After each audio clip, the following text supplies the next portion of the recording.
Assalomu alaykum. Ismim Sevara Yakubova. Men City Farm dorixona tarmoqlarining Toshkent shahar Sibir dahasida joylashgan yangi konseptda ochilgan filialida farmatsevt bo'lib ishlayman.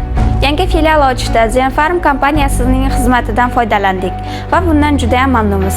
Zen Farm kompaniyasining tajribali xodimlari o'z bilim va tajribalarini ayamagan holda dorixonamizni zamonaviy mebel jihozlar bilan ta'minlab berishdi. Dorixonamiz bo'limlarga bo'lingan bo'lib, retseptli va retseptsiz dori vositalari bo'limi, bad va vitaminlar bo'limi, ona va bola bo'limi, dermokosmetika, aromaterapiya, gigiyenik va tibbiy buyumlar bo'limi. Har bir bo'lim funksional va estetik jihatdan puxta o'ylangan. Tokchalar mahsulot o'lchamiga qarab erkin sozlanadi. Mahsulotlarimiz ochiq tokchalarda tartib bilan joylashtirilgan bo'lib, narxlari aniq ko'rsatilgan. Funksional dizayn, qulay harakatlanish uchun ochiq maydon va maksimal ko'rinuvchanlik nafaqat mijozlarimiz uchun, balki xodimlarimiz uchun ham katta qulaylik yaratmoqda. City Farm kompaniyasi Zen Farm kompaniyasiga ushbu zamonaviy loyihani amalga oshirishda ko'rsatgan yordamlari uchun minnatdorlik bildiradi.